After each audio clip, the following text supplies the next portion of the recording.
March 3rd. It's 5 o'clock. Roll call. I'm going to announce that Cheryl Holman will not be attending the meeting tonight. So let's go on to number 3, the one item on our work session agenda. The council will now receive information on the first draft of the city's 10-year capital improvement plan for the fiscal year 2015-2014. Kim Bradford, Interim Budget and Research Manager, to present. Good evening, Mayor and Council. Thank you very much for the opportunity to present to you this evening. This is our first draft review of our 10-year capital improvement plan that encompasses fiscal year 15 through 24 and will ultimately be adopted as part of our fiscal year 15 budget. What you'll see in the plan this evening is that it encompasses not only the growth-related projects that are established through our infrastructure improvement plan that we've been talking about over the past several months, but also other identified city projects that influence our strategic priorities. So investment in economic vitality, and then also sense of community and quality of life for our citizens.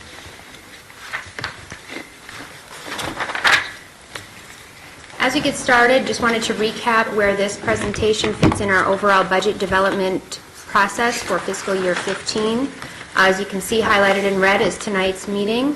We're still pretty early in the process, and again, this is the first draft review of our capital improvement plan. This is not the last time that you will hear about it. We will also review our final recommendations as part of our April 28th work session on expenditures, so you will have the opportunity to see this again. Briefly, the agenda for tonight's presentation, I'll cover some high-level information regarding our planned development process, which really began at our council retreat last November. We received some key policy direction from the council on what you'd like to see incorporated into the plan, which we are very excited to show you how we've been able to incorporate that today. And so we'll recap that. Also, we'll talk a little bit about the funding model, and so not only the revenue sources that go into the capital improvement plan, but the fact that it's really a revenue-driven plan, and so we balance out the projects that are identified, the timing as to when they're expected to be needed operationally, our ability to fund the operations and maintenance costs associated with projects, but then also when do we expect that revenue to come in? So when do we expect those one-time general funds and development impact fees to actually move those projects forward? So we'll talk a little bit about that. I will talk about the high-level 10-year plan, so we'll see what that entire plan looks like, the types of projects, the revenue that makes up this plan, and then we'll focus in on the fiscal year 15 projects. As I mentioned, the plan will be adopted as part of the budget for fiscal year 15, and so the projects in the first year of the plan are those that will move forward first, and so I want to make sure we have a good understanding of what's actually in those plans and what will be moving forward. Our intent and our objective this evening is to really provide you this overview, but also discuss the documents that were included in your council packet, which provide a summary of the plan, and really try to focus your council policy discussion on areas where we have some flexibility in the plan, so you can see how we've applied those through our prioritization process, and then also hear from you on any items that you'd like for us to take back and examine as we bring the plan back as part of the budget process. So the document you have is a 3-page summary, and it identifies every project within the 10-year plan, when it's funded, and I'll talk about this as we get ready to go into that discussion, but there's some color coding to really help call out where those areas of flexibility are. And then we also have provided some high-level information about those projects that have the flexibility to help facilitate your discussion, and of course, as we get there, we can answer any questions that you might have. As I go through this, whether it's about the document or items that I'm presenting, please feel free to stop me and ask any questions. So this is a visual showing you the process that we go through to actually develop our capital improvement plan. And as I mentioned, we really started this discussion at the council retreat in November. And this is an important piece to really highlight, as it's a little bit different than what we've done in a couple years prior.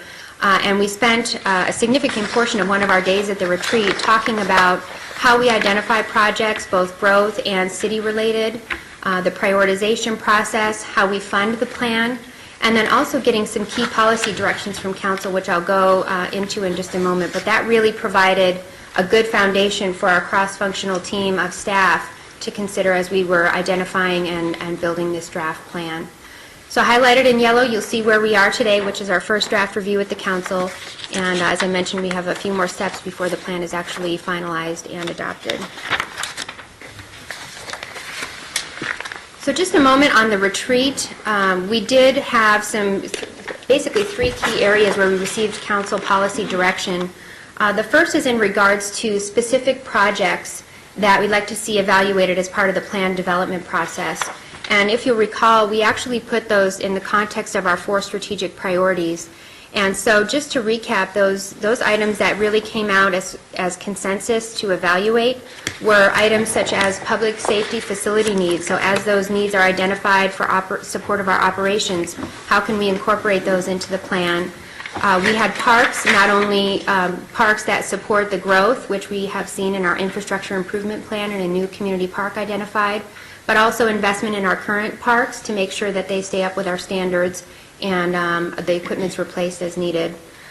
We had direction to look at median improvements. We have some medians around the city that are not improved, and so how can we identify the scope of what's needed and integrate that into our plan? A community center in the central area of Goodyear, we spent quite a bit of time talking about that and how that could be incorporated into the city center area. And just to correlate, we've talked about it in the past previously as a multi-gen center. And so how can we examine moving that forward in the next 10 years? Continued. Joanne? Kim, in the past, actually the past few years, we've been discussing the need for plant replacement. When something dies, we do not have policy that we replace it. And so for years, it has just, gone without being touched, and we finally had money in the budget to start hitting some of those areas. But I still go back to policy. I don't know that we've ever looked at or I've ever heard an average amount annually of what that would mean to us, rather than saying we've just had to come up with $100,000 to try to go hit as much as we can. Why not have the policy of if it dies, we replace it? I mean, I don't know what that means averagely, because if we're just talking about, $15,000 a year and we keep our standards and we are keeping the image of our city higher rather than waiting 8 to 10 years before we can, put this bulk amount in, I would like to get an idea of what that might be. Okay, that's some, and I know that, it sort of came up at the retreat, but we really never discussed amounts. Yes, thank you, Mayor and Councilmember Osborne. In regards to what we're doing to address that strategy right now, there's a couple things. As you mentioned, we have some one-time funding in this year's budget, and so Parks has been developing a location and a plan for where they're going to replace those.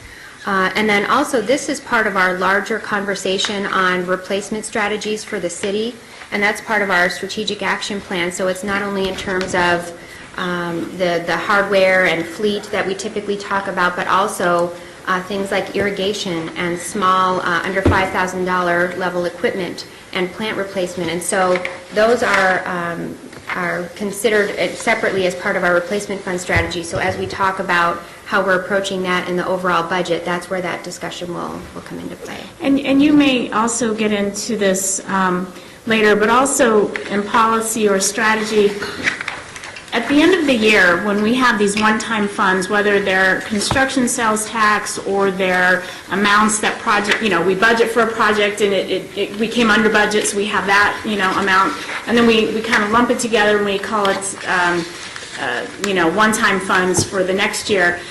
Do we have policy that says that money should go to CIP projects, or is it that money is all of a sudden something that's pie in the sky and departments come and say, hey, we need this, what is our strategy on that? We use that as we put the whole budget together, and I don't know that we have a policy specifically guiding exactly what type of programming it's used for, but as we've built the budget, and we've already at this point in our budget process, which is the early discussions that we've had, we've already triggered certain things that are very important projects that we've heard from you. As an example, one project is the police operations, we've already earmarked part of that one-time money that you're describing in our budget process towards a facility of that nature.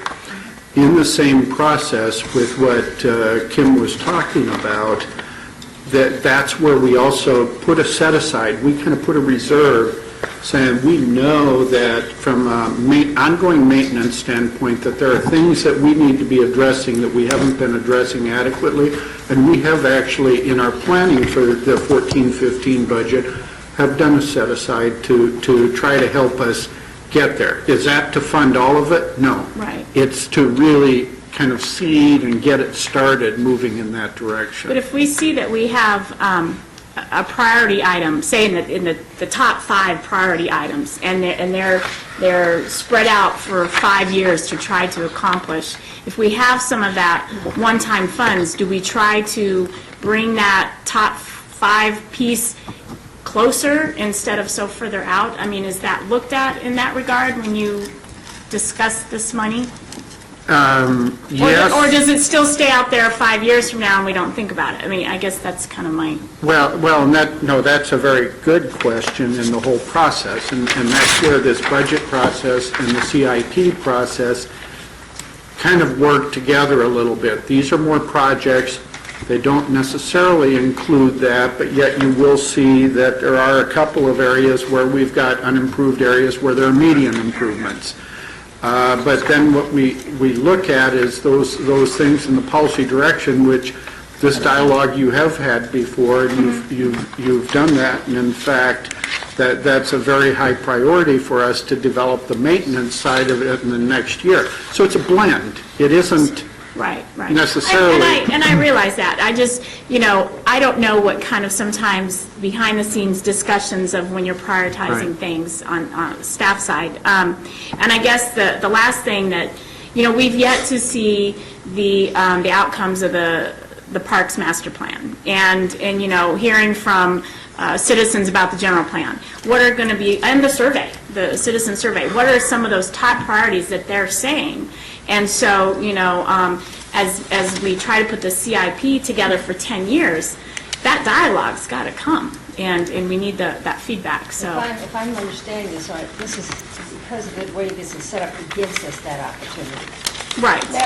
I'm assuming that this entire plan that you have gives us flexibility. Right. And I think there's an area that you're going to actually talk about, flexibility. Is Right, that right. And what I would say also to that is that this plan is a 10-year plan, but it is reviewed every year as part of the budget process. And so you'll see things in there like pavement management or parks or community center. And so as we get those results, and if we see something is emerging as a priority, that's where the flexibility comes in, especially even if we don't have that information today, but gives you flexibility next year and the year after that to go through and address Especially those. if opportunity comes. Definitely. Okay, that's the, Yes. I'm saying, Joe, you have a question? Not a question, a comment on it. Piggyback what Councilmember Osborne was saying. To me, to recruit business, I'm a big look and feel of the city. I think I shared with you when I had some relatives here from out of town, thought our city was brand new because they liked the look and the feel. Well-maintained, trim, live trees, no graffiti, at least what they were saying, okay? I think it's important that we do have a plan so that we make sure we stay ahead of that. We don't ever want to be in a position in which we're trying to find money and our city starts to degrade. As a piggyback on it, the same thing as the replacement equipment. I know we had talked about the schedule, and I don't think we're totally there on replacing. And part of the deal with the one-time money is to ensure that when true replacement equipment is needed, that we had the money there to be able to do that. And typically, when you have the recession, you have a tendency to squeeze that a little bit because you need the money for other things. So I'm hoping that we take a look at that and then try to get that as close to fully funded as possible so we're not fighting over that down the road when we've got to replace ticket items for something that's ongoing. Just a comment there. I have a question. Molly? Well, my question to Larry and to you, Kim, is because we do want the plant replacement, would that be another line item that would come in under Park and Rec, since they're in charge of the landscaping? Or am I reading in too much? Because I I don't want to see it in the CIP plan down at the bottom, because that means we won't be doing it, and we need it next year and the next year. That's why it's got to be policy. Yeah, so I'm thinking if it is a line item, if it's actually going to be administered by Park and Rec, it needs to be a line item, and we need to talk about that, because with this new way we're going to budget, it's, the program may not win the votes that come out, and we need to make sure that we have a conversation about it, because it's really, really important, but we don't have a proven record of how it's been, because it's been a hit and miss. Yeah. And we want to hit it more than miss it now. If I, Yeah, I had a comment, especially as it relates to plant replacement. One of the things that we'll be doing is what we call an asset management program that begins to look at, okay, how much do we have out there in terms of plants? I mean, it's very exhaustive when you think about it, but it gives us the inventory. So then from that, I mean, right now, we're just handling plant replacement through the supplemental process. There will be, after we get the asset management plan in place, an opportunity to start looking at how much do we have on an ongoing basis to actually build it into the budget, so it's not through the supplemental process. So, Larry, I don't know if you have other things you want to add on top of that, but it's supplemental is how it's handled now. And in the structure, and these are good questions to start tonight, and, we cross between the CIP and the entire budget. Right. But I'd rather we err on the side of getting your feedback at the higher level rather than not getting that feedback. But you noticed on the calendar that Kim showed you, when we come back in April, we're doing the expenditures the same night that we're doing the capital improvement plan. So at that point, we can show you how we have tried to put all of this together to take this feedback and blend it into the entire package. Bill? Larry, I think on that, if I'm hearing this correctly, one of the things that we have said in the past, or we've been told in the past, I'm not sure who said it first, but that there's a concern that our medians are overplanted. I remember hearing that. And I don't know who said it. I don't know if we said it. No, that it wasn't just the medians. We've gotten complaints from citizens along the... Our design sidewalk guidelines, side. yeah. They think As our it grows. design guideline is overabundant. Yeah, I remember that. I remember very distinctly, and I know we're handling that with the design guideline review. So bring this conversation strictly to medians. Is that factoring into this discussion? And if it hasn't, I'm assuming it may before the 3rd of April. Maybe not. Who would like to... Bob, what do you want to take? Who would like to speak to that? Bob Beckley, Deputy City Well, I think it's Manager. also proper plant life, too, is the other thing. Yeah.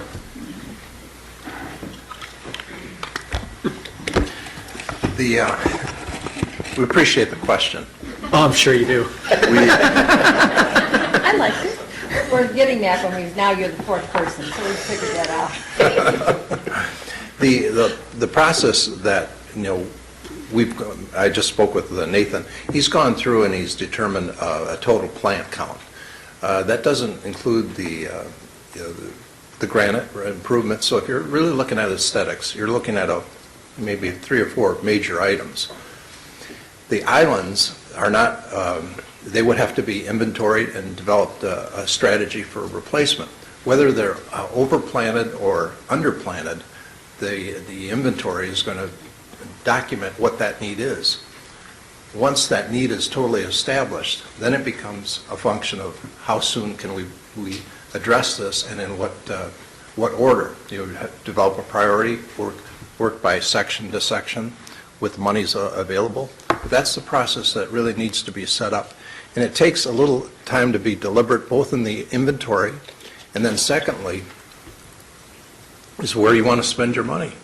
There's only so much money to go around, so we'll have to budget so much in each year, same as we're doing for vehicle replacements. All those things are your various assets throughout the city, and how you fund those and what priority is really the council directive as far as how those will be managed. Well, I think, understanding all of that, but looking at it from if we're doing this assessment, and I'm assuming it's not done yet, but we're in the process of doing it, if we've planted 1 million bushes and whatever throughout the city, and throughout this process of identifying those 1 million plants, we really figure out that we only needed 750,000 plants, getting that information, I think, becomes helpful for us all as well. I think we've all, at least personally, have taken for granted a plant asset documentation. We just plant, we have a meeting and we plant it. And now to actually go back and look at it as a true asset and how do we maintain it is a whole different story. So looking at, have we overplanted, and if we have, can we start losing some plants through attrition and not have to replace them? Because if we budget for we have 1 million, we budget to replace 1 million, if they all get wiped out, well, we could be overplanting again. And I think that's what I'm just trying to make sure. Sick of snow, you know. Yeah, please don't say that. You're all assets to me. I just You know, so I think that, I'm hoping that that's part of the equation, I guess is where I'm going with that. That will have to be. The realism as far as what is out there today, if it's overplanted, do we thin it out? Do we let, really the process is, the other factor that comes in, what level of service does this community want? So in terms of what design guideline is going to be the standard that we're going to use for all the islands, that needs to be established also. There's probably 3 or 4 different density plannings throughout the city. So establishment of what the standard is going to be is the first step, and then what is needed to get there from what the existing stock is today. Okay, so I think we're saying the same thing. Yes. All right, thank you. I really liked Bill's question because I was thinking the same thing. It's like when you buy the house and they put all the little small plants in there first because they want to look like there's something there, then when they grow, I would hate to just spend money to keep replanting just because there were 3, we have to say there has to be 3. You know, if they've grown and matured, that's one thing. I would like, as we're having this conversation, to keep in mind our intersections heading up to Estrella, not the ones going up the mountain that the builder took care of, but the ones right off of MC85. We don't have a plant. We have no plants. We have nothing. So before we start replacing and adding and making things more lush, I know, but that's what, since we're talking about that, I just kind of want to highlight that. I want to throw that one more. I want to throw that one more. I was about ready to go to Home Depot and start buying some granite myself. So thank you. Oh, no, Lowe's. I agree with her. There are areas that do need not have something. plantings. And so, you know, probably the best way to do is take care of those first and then start at the meantime. But I agree with you. Just to say, okay, I'm going to reserve this amount of money, we're going to do, and without a plan, we don't know the number, we don't know where it is, I'd be very uncomfortable pledging anything under those circumstances. We already know you have the charge, and we know what department it's going to be coming from. I guess what we'd like to see is periodically have a report of where we are on it. And if you keep the council briefed on it, then at least it would prevent what's happening tonight, of coming back to you and saying, well, you know, I want this and that and that, and you know, I just don't want us to do anything that we're going to have to undo because we can't afford to do it. And the plan is not, in the end, the plan's not going to look like we want it to look. Molly? My question is, and I really don't want to hold your feet to the fire, but I would like to know, do we have any time frame that this, Asset management. asset management program is going to be done and finished? I mean, are we going to be able to have some information when we start talking about Do we need volunteers to go out there and 2015 budget? count? And Bob, if you can answer that, Sorry. please. The process, Nathan indicates he has a number of the inventories already completed. Now, whether he has included every single island, that will have to be evaluated. Okay. The program is put together in a form where it's identified on a map, which I don't think it's ready for reproduction. So there's some work that's going to be involved in framing the discussion. Once we have the discussion and the issues framed, then it can be brought to council to share with you what the total expanse of the needed effort is, and then we can seek your direction as far as how to proceed with that. More than likely, this will be probably a project that will be late in the summer in coming to you, and it will not be available for this budget discussion currently, but it will be available to you later in this year. Okay, but we could have a discussion when we're discussing the budget Definitely. to do some immediate help for some areas that we know might need it if we can find the I'm money. assuming that they already is, am I wrong in this, assuming part of that budget is something in some street, a car wreck went over the median and took down everything on that home.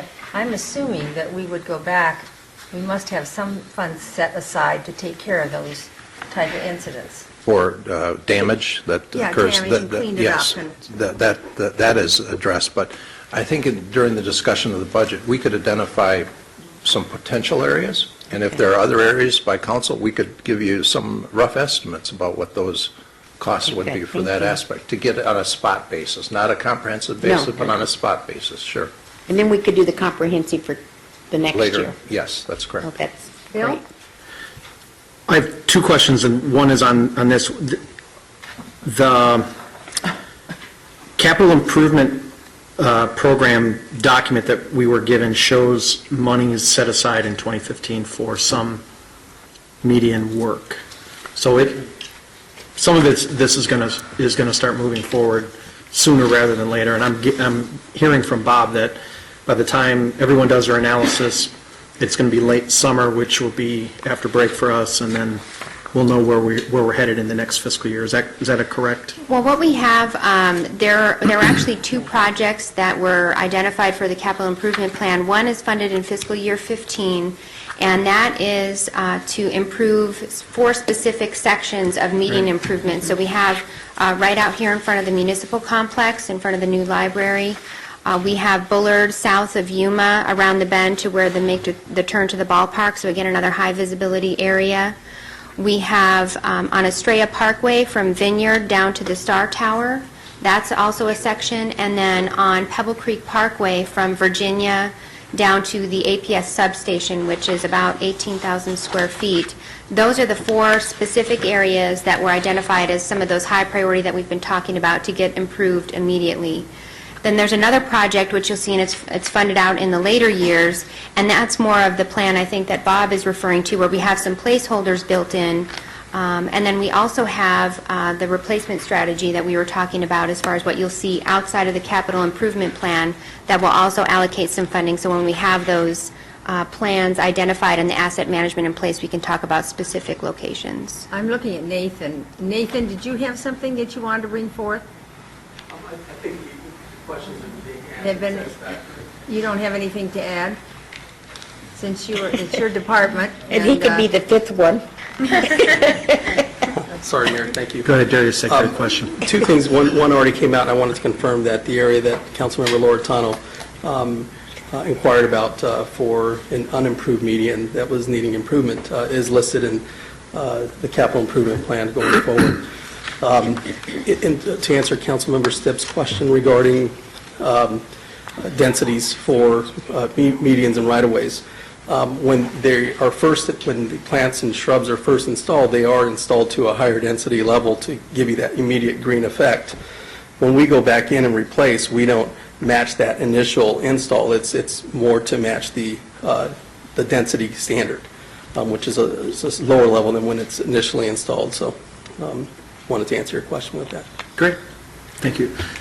My second question on this, which is not median related, Kim, just to make sure that I'm understanding what you put before us here, we're really, not even necessarily tonight, but we're really talking about FY15 capital stuff, even though we've got a plan that's going to go out 10 years. So really, anything that falls in FY16 and beyond is presumed, assumed, carryover money, one-time funds, et cetera.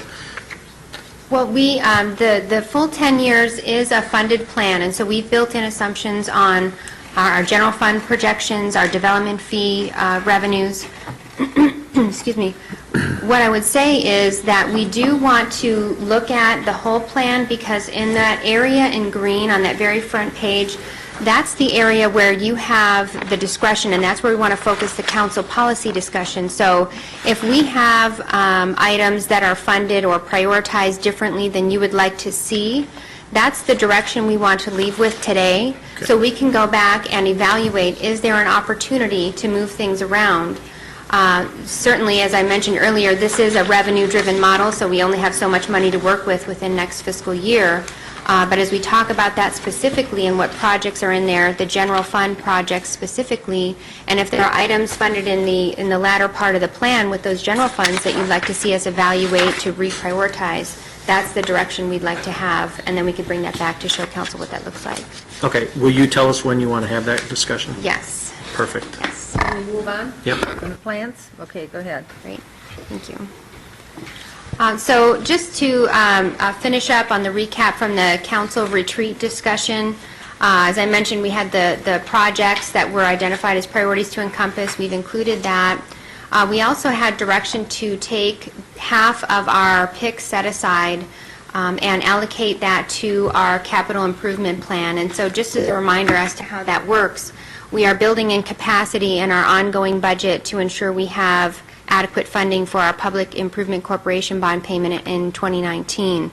As a result of building that capacity up, we have one-time money available between fiscal year 15 and 19, and that totaled about $17 million in one-time funding. And so the direction at the retreat was to take half of that, so $8.5 million, and put that as a revenue source in the capital improvement plan to advance a project that maybe otherwise would not be done. And so as we get into some of that discussion, we've highlighted that in purple on your sheet, and that way you can see where those funds have been applied. And that's also part of the discussion as far as where you have flexibility if you want to look at reprioritizing those items. Lastly, the direction from the retreat was we often see projects that are related to economic vitality, such as infrastructure in the utility area or streets, emerge as priorities because of contractual obligations and their support of our economic vitality. And the council wanted to make sure we were maintaining a balance between those projects and those that support the quality of life, sense of community priorities. And so the direction was to make sure that of that general fund allocation in the plan, so that area where we have the flexibility, that we have at least 20% as kind of a standard for allocation to sense of community types of projects, so parks, those median enhancements, playground equipment, sidewalk improvements, things like that. So you'll see that when we get into specifically the funding, how that has been applied. We've talked a little bit about the funding sources and the revenue model that makes up this plan. This is a chart that you saw at the retreat that really is intended to highlight the funding sources that make up the 10-year plan. And as we've talked about, you have the general fund and the PIC set aside that are really your areas of flexibility versus bonds that may be allocated or authorized for a specific purpose. And then, of course, development impact fees, which as we know through going through the IIP process, they are very specifically dedicated to certain projects. The last point on the funding model is that these revenue models are based on current assumptions today. So as we talked about last week, we have certain growth assumptions that we're using in all of our plans, a 4.4% growth projection. That's factored into our revenue model. And then for the utility side of things, we are using today's rate structure. As you know, we are in the middle of a rate utility study, and so we are not factoring in any impact that may result from that. So that's why as we get to talking about specific projects, you'll see the non-growth related projects are in that unfunded category. Those have been provided to our rate study consultant, and that will be factored in as part of that evaluation process. So once we have new rates, we'll be able to evaluate those. Just a quick look at our historical CIP funding for the past 5 years. Most notably, you'll see in 2010, we had budgeted those GO bonds for our City Hall and library. That's why you see the $70 million number. And also reiterates the point that as we adopt these budgets and these plans, there are still those due diligence parts of the process where as we look to move forward with certain projects, we also make sure that it's still fiscally responsible. So as you'll recall, even though we had adopted that as part of our capital plan, when it came time to move forward, we made the decision not to proceed. So even though it was budgeted, we did not receive those bond revenues. For the 10-year plan, this is a quick picture by fiscal year of the types of projects and the funding level for each fiscal year. As you'll see on the chart, most significantly you have water, wastewater, and streets projects that make up a significant portion each fiscal year. And again, that may not be they may not be due to the number of projects, but more related to the cost of those infrastructure projects. And then again, we maintain the balance between the facility projects and the parks and art projects that we'll go into in just a moment. This chart is even a more condensed summary of the summary sheet that you have, and it basically shows for each category of project the level of funding, and this is shown in millions, each fiscal year by category. And so, for example, for fiscal year 15, you'll see we have just under $27 million. Out of the total 10-year plan, that's about 7% of the total revenue. And then again, we've built into the model some assumptions on bond proceeds. And so that's why you'll see in fiscal year 18, 20, and 24, those dollar amounts jump up because that's factoring in some of those bond proceeds. Joanne? Just a quick question. On the art, the $60,000 per year, now that's not, this is capital, so this is not programs, correct? And this is not salary for Guyleen. This is an actual, whether, like you said, whether it's the median pieces of work, or would this be, for example, Veneta doesn't have anything, and what about the signage that we talked about for Veneta, or a facade for City Hall? Where does that come into play? I'll turn that over to Brian. A couple of things on the signage for this facility that is in this year's budget that will be completed in full in May. Okay. So that's it's already been procured. It's being built, and then all the installation will be completed for this complex in May. Similarly, we have money in the budget for City Hall signage as well in this year's budget. So that we are doing this one first, and then we'll be doing some similar look type signage for City Hall. In addition, we Did you have... see it? Did I miss it? Did we ever see that? Council has seen the renderings Did for we? all the signs I for don't here, for Veneta, but not for City Hall. Not here, not the City Hall. City Hall, we have not provided that to council at this point, but it'll be very similar with a lot of respects to the signage you see here.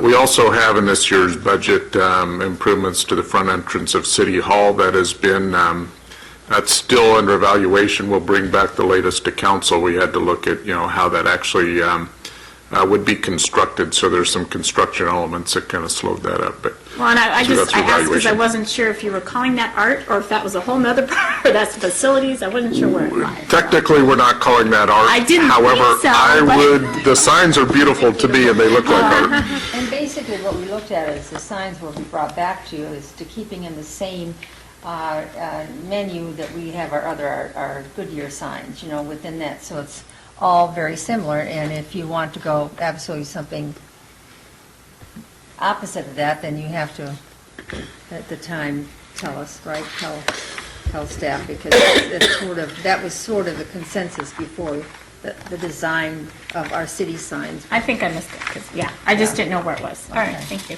You bet. Thank you, Brian. This chart shows a summary of the total 10-year plan. You'll see for the 10 years, we have $373.6 million. This is a breakdown of the revenue sources for that 10-year plan. Development fees are 64% of that revenue model. The general fund does encompass the PIC set-aside, so it's not only our typical construction sales tax portion that we allocate, but it does include that 8.5%, and so that brings it up to 12% in that model. We do have a developer contribution in the area of utilities. We had a Newland reimbursement for the Ataman well and treatment, and you'll see that in the plan for next fiscal year. That's the developer contribution. And then, as we've talked about, we've incorporated some bonds, not only for general obligation, but also enterprise bonds in fiscal year '24. So we'll talk about some key projects. Just to highlight, and you'll see broken up on this screen, we talk about the first year of the plan, and to Councilmember Stipp's point, because that's really where we want to make sure there's a good understanding of what's in that plan, because those are the projects that will move forward first. and then talk about where some of those may carry over into the latter years of the plan, and then also for the plans, or for the projects that are in the latter part of the plan, that, again, this is a plan, and so we will reevaluate that every year as part of the budget process. So we have phased park improvements. This is something that we have in our current adopted capital improvement plan, where we had $250,000 per year for 5 years allocated. We have that in the current plan that you see today. We have one for fiscal year 15 and then 3 subsequent years in the latter part of the plan. As we talked about, we have those median enhancements, and so funded in fiscal year 15, we have those 4 priority areas that were identified that I spoke of earlier. That's $381,000, and those would move forward next fiscal year. We also have our police operations building, and you'll see noted on here that we have Phase 1 and Phase 2. We have funding set aside to begin that project in fiscal year 15, and that also carries through not only to year 2 of the plan, so we would have Phase 1 of the facility completed by the end of calendar year 2016, and that's with the objective of moving the patrol operations out of their current facility into a new location. And then you'll also see on the second half of the screen a Phase 2, and that is for the subsequent years where we anticipate the additional development fee revenue for completion of that project. Joe? On the police operation building, what is the funding for that? Is there still development fees for that, or for that $4.8 million for total? Yes, out of the total project cost, which is just under $13 million, we have $6.5 million of that is development fees. And so the other part of that is general fund. What's the time frame that has to be spent? The time frame for spending the development fees is within the 10-year time frame, but we do have some funding, general fund, and then a little bit of development fees within fiscal year 15 and 16, with the object of having Phase 1 completed by end of calendar year 2016. I assume we don't have a site yet, correct? Correct. Okay. That's under that. And that will be coming forth before us, because you have some money set aside next year, I Yes. assume, sometime next year, for us to take a look at that site? Yes. Okay. And when we're speaking of operations building, does that encompass, I doubt it does, shooting range or training facility, anything like that is not part of it, or is it part of it? It's part of the long-term plan for that facility, and so as we've talked about it, and in order to match the revenue that we anticipate, that would be part of a Phase 2 of that facility. Okay. Bill? The early part of that money is from the general fund of the phase one. Fiscal year 15. Phase one. Because I think that was what Joe was referring to. Yes, just to clarify, in fiscal year 15, we programmed the general fund for that first portion of the project, and then when we get into year 2, when we anticipate those police development fees being collected, that's when we start to see the development fees contribute to the project. Go ahead, Bill. Okay. So on the park improvement, we just kind of generically captured that, $250,000 for the next 4 years. And then we specifically talk about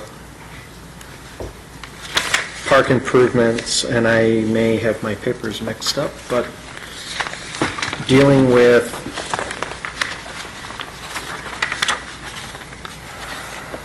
oh, here it is. This is playground equipment improvements, which is different. Right. Okay. So we've got playground equipment improvements, we've got park improvements, and we don't have any mention of Loma Linda. Right. And that's a huge dollar item that $250,000 a year is never going to get us there. And it doesn't even say Loma Linda, it just says... Yeah, at a $5 million price tag, which I remember to be the last number thrown out. That was 2.5, was it 2.5? Just 2.5, yeah. Yeah, so we're at $250 a year. Obviously, in the next 4 years, we're only going to do $1 million. We're still $1.5 million short, so. Nathan, you want to speak to this? And then I'll just finish the statement by saying, and then we don't show anything any farther years out. So if we're really talking about a 10-year plan, we give it $1 million, and then assuming that this is all going to Loma Linda, we're done. So we're either peeling it back and we've got to let the residents Correct. know? We're being or- strategic with how we fund the Loma Linda project. Specifically, we want our funding to match the church when they're ready to proceed with their improvements. And Right. right now, they've been able to identify a specific date. That 250 has helped move us along, and we've been able to make a positive impact in that community, most recently with the new playground in Loma Linda. Moving forward, that 250... Would you repeat that again for the public, that this isn't 100% the city's cash outlay? This is a partnership. So would you just so Okay. that, because some people Correct. probably hadn't Mayor's paid Lo- attention, didn't know, will you just a little review what the Loma Linda's about? Sure. Mayor, Loma Linda was a partnership to master plan the park in conjunction with future improvements with the school. So the idea is that the park would be improved while the school amenities are improved, and it would allow for shared use opportunities between both campuses. So the total cost for Loma Linda was $2.2 million. We did this past year, $250,000 worth of improvements in the playground there. And so moving forward, we really want to be strategic and make sure that the improvements on the church campus will match our improvements. And so this approach will allow us some flexibility. And this 250 going forward doesn't necessarily mean that it's their Loma Linda funds. As you know, we're in the process of completing the Parks and Recreation Master Plan, which you'll have an update here March 24th. This allows us some flexibility to go in and start implementing some of the recommendations from the plans to some of our existing parks as well. So that's the And in the thought behind the meantime, the $250,000. Loma Linda may be, as the future, as the days go on, the years go on, will contribute a bit more. And we will continue to evaluate Loma Linda on an annual basis, and again, make adjustments to the CIP 10-year plan as needed. And as we see the church starting to gain momentum and move forward, we can begin to reshuffle our deck as well. Joanne? Bill? Oh, I'm so, Bill, you still have the floor? Yeah, if I can.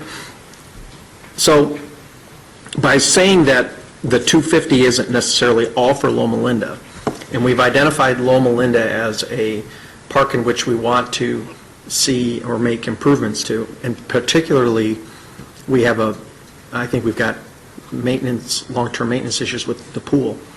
I think if I remember correctly, we're at a tipping point on replacement, significant repairs, et cetera. That doesn't show up anywhere in this document.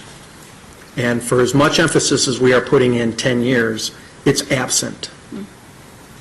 It's absent from this plan.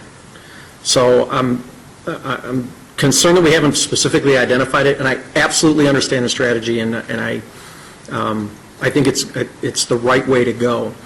But short of listing this park, or whatever we're going to need to do for maintenance and replacement of the pool, et cetera, I think we're making a big mistake as a council by not identifying it. And I'd like to add to that. Joanne? Thank you. That actually, regardless of whether the church is there or not, and it's a great partnership, and I appreciate that, is it not our oldest park?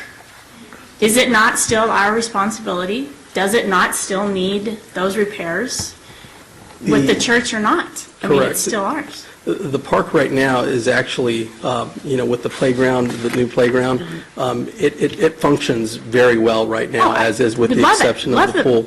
Yeah. The improvements to the park are what I would consider upgrades to the park. It's establishing a field in the area, establishing a plaza in the area, replacing one of the ramadas with a larger ramada.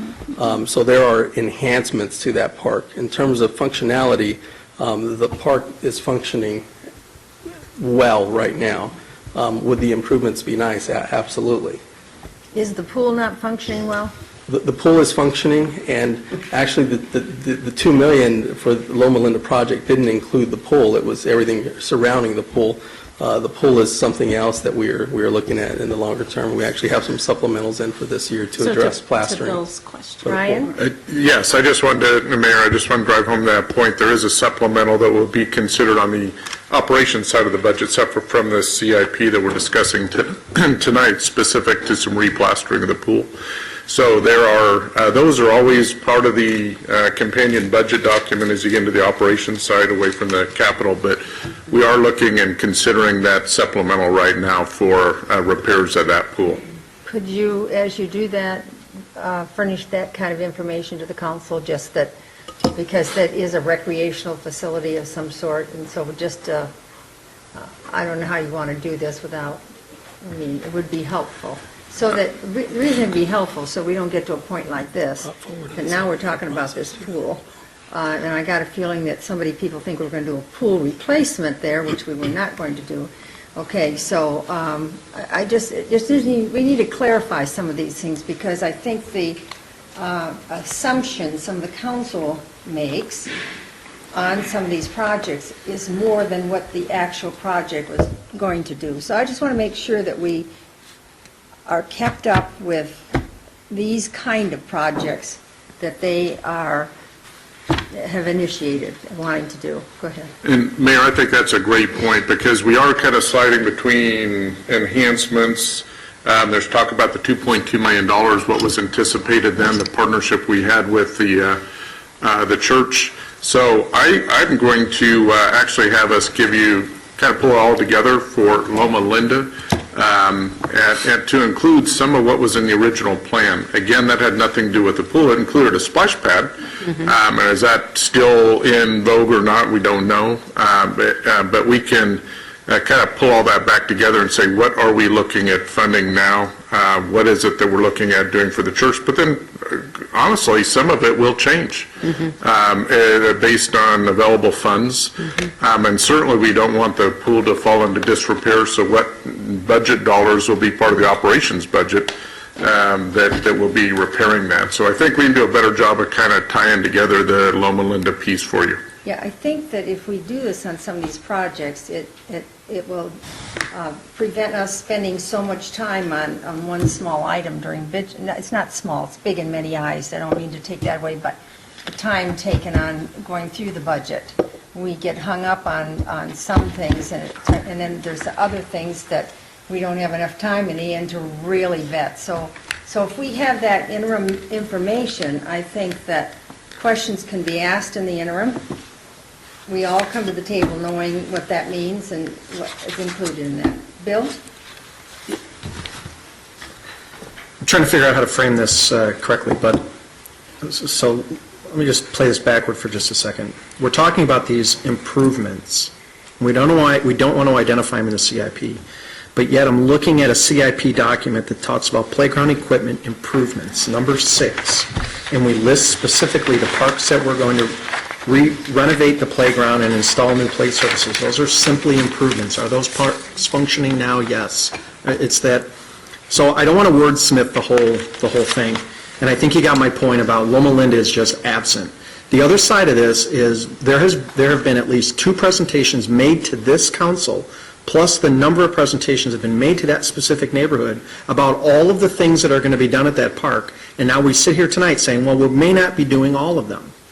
So we, as a group, need to know, what are we doing and what are we not doing? So when we stand before that neighborhood alliance and we tell them about what's going to be funded and what's not going to be funded, we have a better understanding. And I think that becomes very difficult and very frustrating. I remember sitting at a meeting with them talking about what is the new community building going to look like. Well, and as I sit here and listen to this, and my rational self says... the neighborhood saying it. I don't think you listened to the city saying we're going to build a neighborhood building. I'm sorry, I listened to the city, asked them what they wanted in that building. So we gave the impression we are building a new community center there. So in my mind and in my heart and in my wallet, I know we are more than likely, that's the last thing we're going to do there. And we should make sure that they're aware of that. And we should look at that prioritization and then talk about it. That's all I'm asking, is that information at least be here and that we have the dialogue. Because right now, it doesn't look like it's anywhere. We've listed a lot of parks specifically by name. Sherry? Make sure I'm up. Now, Nathan, one thing, Nathan, I was getting from you is that this is all going to be, it's not listed specifically, I want to make sure I'm right, because we're going to wait till we get to the Parks Master Plan, right? The Parks Master Plan will have some recommendations, for immediate recommendations. It will have some, of course, some larger recommendations, but it will also have some smaller recommendations that we hope to be able to evaluate and tackle with these funds. And that has input from citizens from Loma Linda, from, Estrella Vista, from everybody, right? Correct. So that should give, I think, us an idea, because I don't think and I've never got the impression that every single penny we had in our parks budget was going to go to Loma Linda. So if someone got that impression, I don't think they got it from this council. I think we have a lot of good ideas, and I don't think anybody ever said, all $250,000 a year is going to go to one single area of the city. I did. I never got that impression. I think what happens at these meetings, the public says they want. And I've often talked about this when we go out to the public. Public, we understand, we want this for you too. I really, at this point, don't know if we can and when we can. And those are the answers you need to get. I don't care if there's 150 people talking to you. That's right. You've got to be honest with them that we have a budget and we have a lot of items on the budget. So, because of that, I can't answer you right now. I see a need, but I think that if you walk into that park now and you see what they have, and you saw what the children are doing, I think there's a lot done by us. And so I don't want to take away that that we're not doing anything. This is a neighborhood where they have had their roofs replaced, where they've had their infrastructure replaced, where they've had sewer replaced. So they have done. It's not a neighborhood that has been not attended to. So I think we have to look at the total picture on this. And I can understand what you're saying, Bill, but I have to tell you that I do not think there has been a commitment that we said we will replace that. I've been on since 2005, and what we've said, yes, it is something to consider because we don't have another one. We're talking about because we don't have it. If we build a big one in a central park like you do into the city center, then when we most likely repair and add to that one. So, those decisions have not, that facility will not suit the entire city. It's for the neighborhood. And so we have to look at it as a size for a neighborhood, not a city park, a big regional city park. I'm not advocating for that. I'm not advocating for one specific direction or another. All I'm advocating for is if we have intentions, that's what this document is, let's state our intentions. A line item that says park improvements doesn't say anything when we've got another one that lists by name the parks that are going to get improved. The other side of that is we have, again, engaged a specific community in a very in-depth master planning process, which leads a resident to naturally drive down the road of, this is coming. And if we don't have that intention, which we may not, because of everything that you said, and I don't disagree with any of it, we need to make sure that we're informing them of that. I agree. That's that's the only thing that I'm looking for. So if our plan is, look, all we're going to be able to do from this point forward is a new ramada and a soccer field, or whatever that big grassy area was that was going to be very advantageous to our partner in this, then that's all we're going to do.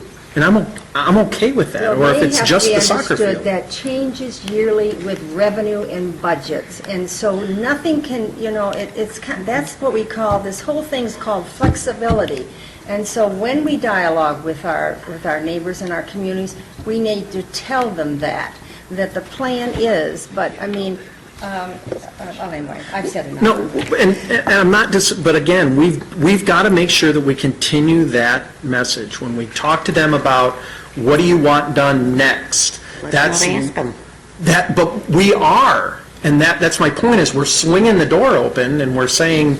But we're asking everybody, that's what the whole parks improvement, and when you look at this... It's different. Sherry, it's different. Let me finish. I'm sorry. With regard to this, you have parks improvement is number 2, and it's a different budget line item. Playground equipment is number 6. Those are different line items. One is not taking from the other, so I think it's really clear, we got to be clear about that. I think we have to look at, I'm very excited to hear what the citizens say with the master planning community, because a lot of those drawings and when people came before us with the church were before the master plan. Everything has changed in the last 6-7 years. The economy has changed. I would love to give them a park. We were supposed to, we don't have a city park in Estrella. We have the ball fields now. We were supposed to have an aquatic center. That was promised under the same way. We had all these master planning.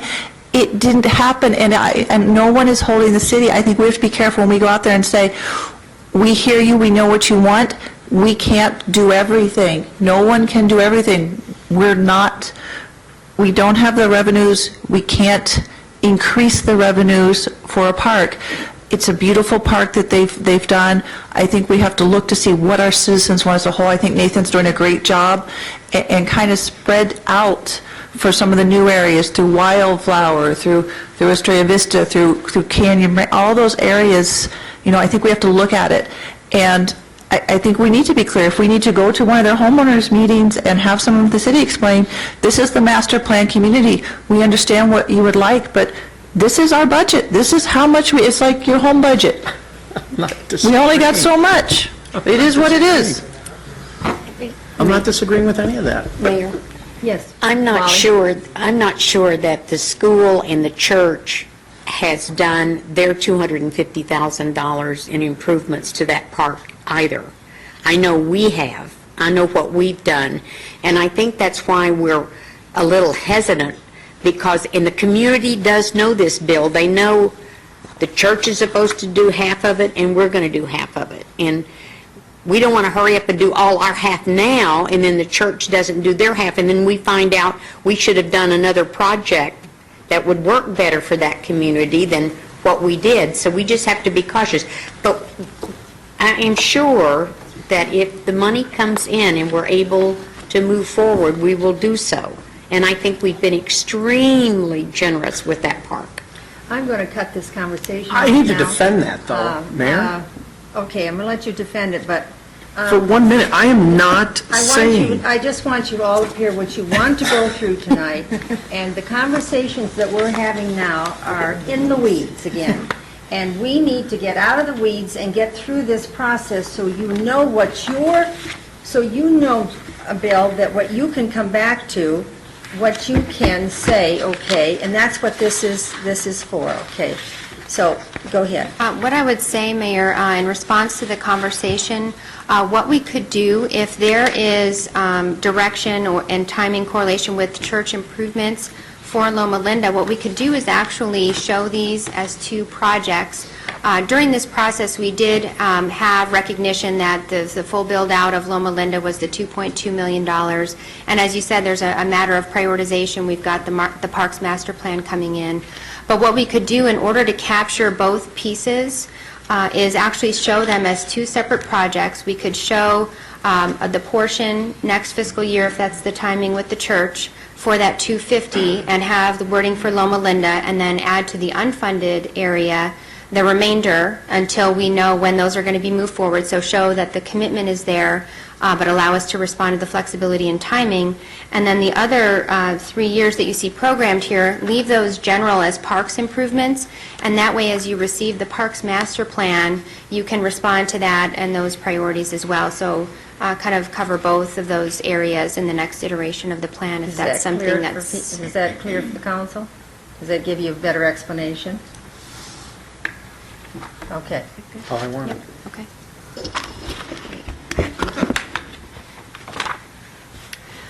A little bit more about the fiscal year 15 projects. You will see the Enterprise Resource Planning Project, as we've talked about. That's our ERP replacement. We did have a work session with the council a few weeks ago where we provided an update on that and the cost estimate, which is what is reflected here, and that's currently in the RFP process right now. As I alluded to earlier, we have the Adaman Well and Treatment, which is funded by a developer contribution from Newland. That will be moving forward in fiscal year 15.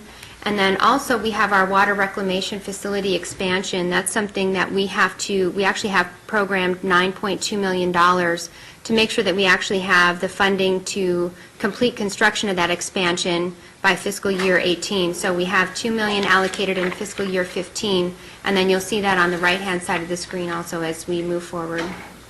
Joanne? When we do the water study, the rate study and all that, how does this come into play? Will that rate study be based on this time frame? Help me out how that works. What we have, the capital projects that are not growth-related are what would be funded by utility rate revenue. So what you see funded in here are the growth ones and the development impact fees. Okay. On the third page of your spreadsheet, you'll see there's a category for utility unfunded projects. Those are the ones that are those that would be funded by our utility rate revenue. And that's what has been provided to our rate consultant to evaluate and factor into that whole process. So once we have that new rate adopted, we will then be able to go back and program those projects according to our expected revenue. Thank you. Joe? Just a general comment, and I think you already hit on it, but that all rate-related issues, whether it's water or sewer, is going to stay within its own enterprise. There should be no general fund money, correct? Correct, and that's why those projects are unfunded, because they will be specific and make sure that those enterprise funds stay self-sustaining. Sherry? On the chance of getting into the weeds again, which I'm going to try not to, but I noticed when we're talking about things that are unfunded, there are some things that are infrastructure related here, and I did hear on the news that there's a whole nother section of those Tiger grants coming out. Is that something we can apply for? I think they're due in April, and if we do, is that something that can bump a project down the list on? Sorry, this is out of the blue, I just heard it, so I don't know how it applies. Brian? Actually, we'll have Christine McMurdy address that as our grants administrator. Christine? Chris? Mayor, Sorry. Councilmember Loretano. No, actually, Councilmember Campbell also asked this question. We're not in a position at this point to compete for Tiger grants because we don't have any transit projects in our CIP. We don't have anything on our radar for transit that would require regional participation. These are very, very large grants that require Maricopa Association of Governments to be involved and make sure that they're advocated throughout the region so that the support is there. It moves forward as the Phoenix region supporting the project. So it's a very large scale, something we would have to plan for 2 to 3 years in advance. Okay, so that wouldn't take any of those other fiber optics, or that infrastructure doesn't apply for any of that? No, we sure wish it would, but actually, the fiber projects, we are doing extremely well with federal funding. Those are over 93% federally funded at this point. And we've actually done that through the life of the traffic management program. They've all been federally funded throughout the entire cycle. This goes back 8 to 10 years now. We are looking forward to other programs that might be able to work into the CIP to get that same level of funding. Bill? When do you want questions on the rest of this stuff? We can take those questions You want to do it now. now? Is that all Yeah, right? go ahead, Bill. All right, can we talk about this just before the meeting? Took me 3 lines to draw it, but Could you just tell where you're, which... N4, first page, Okay. under street projects, Indian School Loop 303 west of Saraville, improved to 4 lanes. This is, I believe, the project that we talked about a year ago that was supposed to be tied in together with the 303 completion to fix that part of Indian School from Saraville to that. My last recollection was this project was moving to, like, 303 completes, and then this is going to fire off. Now I see it is not scheduled till FY '23.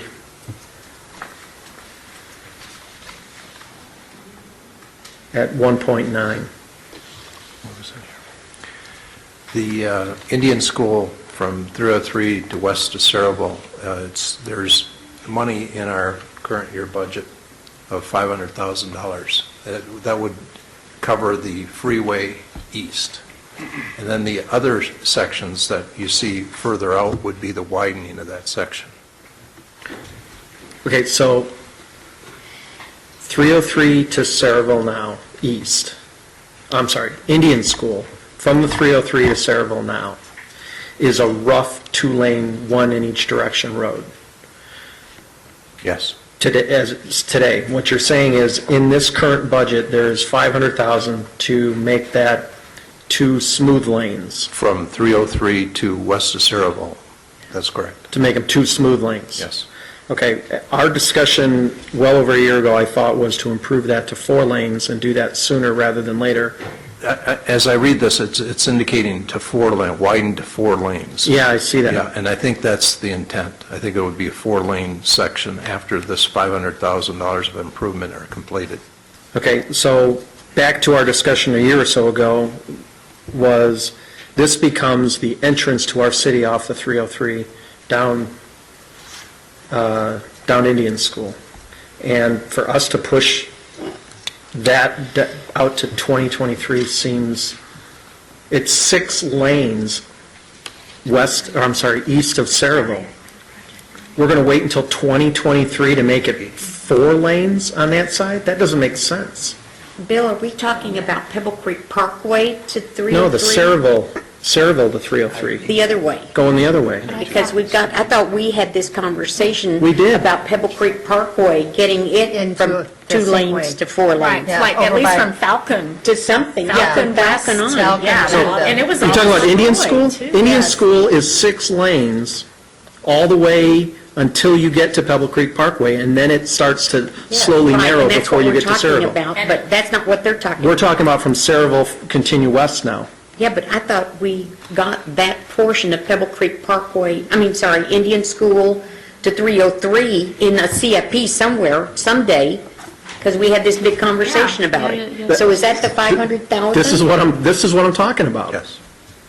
We don't. Oh, he said he's got 500,000 to do that portion. To repave the 2 lanes. Oh, I don't, you want me to? Go ahead. I'm going on recollection, but in the discussion, and I think what David Ramirez has told us in the past in these conversations, ADOT is doing some of it to put the road back into the condition, but we needed more money, and that's what the $500,000 was for. Yes. And that's my understanding, that 500,000 was what we would need to get that, and Bob and I both thought that was 4 lane, which now I can't explain the other projects. We'll have to follow up on that. That's all I'm asking for. Thank you. because it's only 2 lanes now. Right, so I absolutely need clarification before we go on that, because this improved to 4 lanes is, Okay, it doesn't. Brian, you have that down? We have it. All right, thank you. Okay. And then the last question that I had, yeah, you're right. The last question that I had was on the line 22, West Airport entrance. We've moved that all the way up to 2017, and I just, quite frankly, do not remember the conversation about how this gained such priority.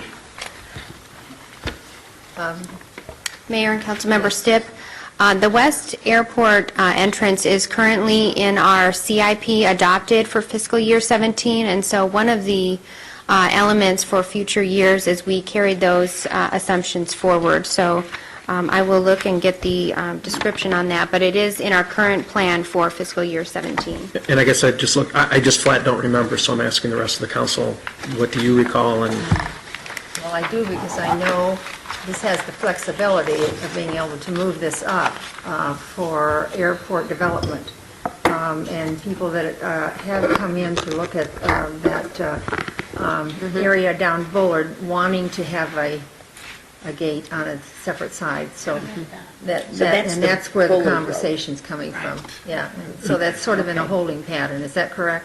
Mayor, if I may, just a real quick history on that. The Airport Master Plan, Phoenix City Airport Master Plan contemplates a west entrance into the airport. That $1 million is actually, the city would be responsible for constructing the roadway, assuming we have the right-of-way, which we have to get from CNMP, to actually get it to the west fence line of the airport. City of Phoenix, because it was in cooperation with them when they were looking at doing improvements on airport, this would actually coincide with that. That was the original intent behind this. Right now, we're not exactly sure if, as they look at their funding sources too, we're not sure if that's sliding or not. So this has been a placeholder to correspond with when they plan on doing their improvements. But again, we also need to make sure we have the right-of-way through CNMP to be able to do this. Because that may change the entrance on the west side of the airport off of Yuma as opposed to Bullard Avenue. And that's been a conversation of recent, if you remember when we had somebody looking at, on Yuma, on a particular commercial site. And that was what was brought to us recent, that there's the possibility then that that entry would be very important. Okay. Okay, go ahead, Kim. Thank you. Other key projects in the years 2 through 10, as I mentioned, we have a community park that is identified in our infrastructure improvement plan. The Community Recreation Center is funded in fiscal year 18 with completion anticipated in fiscal year 20. We have the City Hall facility, again, assuming general obligation bond proceeds. That is in line with our current projections, and we reviewed this at the retreat as far as when we anticipate our assessed valuation to provide us the capacity to sell general obligation bonds and still stay within our current budget policy of not doing so unless we can maintain that combined total tax rate of $1.60 or less. We also have within our first 5 years $17.2 million in development fees allocated for the CAP transmission line, and that is to support our strategy of bringing that Central Arizona Project surface water into our water portfolio. So you'll see that funded in there as well. And as we've talked about, we have placeholder funding in the plan for our pavement management program, with that study being underway. And then as that specificity is defined, that those will actually turn into specific projects. And also, as Christine mentioned, we have continued the fiber investment in the community, and you'll see here that we have $357,000, and that's of the city funds, but those projects actually total $2.1 million. And so through that partnership with MAG and the federal funding that Christine referenced that we are leveraging, we're really able to advance those and maximize the city's investment. Joanne? Question. And I appreciate you printing this off because it was really more difficult on the iPad for this, yeah. And so now, looking at this, our ballpark will be 16, by fiscal year 24, our ballpark will be 16 years old. Aren't we in year 6 this year? Now, I did not see where maintenance comes into play on facilities. So, am I in the wrong place for that? Brian? Well, we can answer that in a couple of ways. One is we have use agreements with the teams. So the Indians started in 2008. They have a 20-year agreement, and typically what happens at about the time you start to, those agreements expire, and we're looking at 2 5-year renewals with the Indians. That's the time you start to do major facility renovations, if you will, much like Peoria is doing now. In addition to that, though, and finance can get to the specifics, we have a set-aside.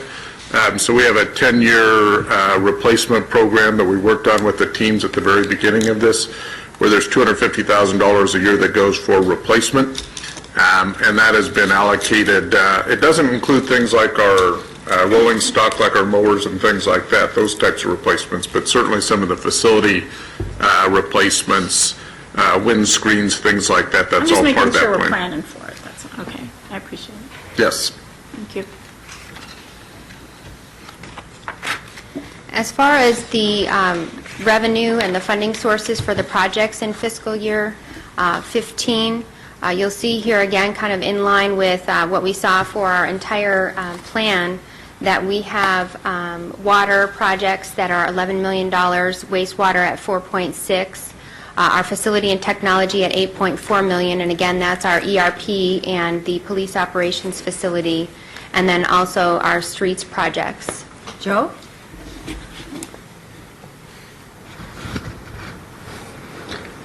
Real quick, I know remediation water, and again, it's something that's important to me because it's going to save us some money at the ballpark, was something that's getting closer because I guess all the permits are there.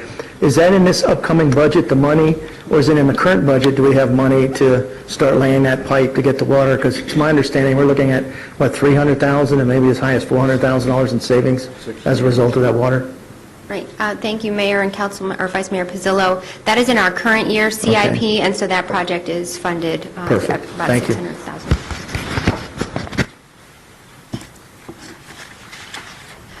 So for next fiscal year, the projects that are in the draft plan, we have about half of those funding coming from development impact fees, as we've talked about. The general fund is going to fund our enterprise replacement program, so that is our general fund allocation there, as well as our police operations facility, and then the developer contribution, which we have covered as well. Something to touch on as far as the consideration when we develop proposed projects is the O&M impact on our budgets to make sure that we are not advancing projects that we can't support in our ongoing budget. And as we look at the projects that are encompassed in this fiscal year, or this proposed upcoming fiscal year, those are items that are within our current programs today, and so the evaluation of the impact of those is really done through our workload indicators and our performance measures to make sure that we are in line with those. So there's a negligible impact as far as any additional. But where we do see that impact really come into play, and you see that on the slide here, is when we look at either adding some significant public safety programs or new city facilities such as City Hall or the Community Center, which is an entirely new program and would come with additional staff. We also have fire stations and police squads that would be added through the 10-year plan. And really the message here is that we have evaluated that, and as we talked about our forecast last week at the council meeting, that those impacts are within our forecast, and so we've built all those assumptions in as we go forward in evaluating our anticipated revenue that we can support these additional operating expenditures with the projects. Joanne? Quick question on the recreation center. I know we still have a few years to plan for it, but is that just a center? You know, is this going to be, I'm envisioning this building sitting out on a piece of land by itself with no park around it, nothing else, it's just there. And so, can we elaborate a little bit on this building? Master plan? Right, thank you, Mayor and Councilmember Osborne. You are correct that as we approach the time frame for moving this forward, that would be done in conjunction with either things that have already started to move forward in that area or the long-term plans. And so, you know, we would not just put a facility out there in the middle of nothing, but it would be in conjunction with how we envision that long-term area to look like.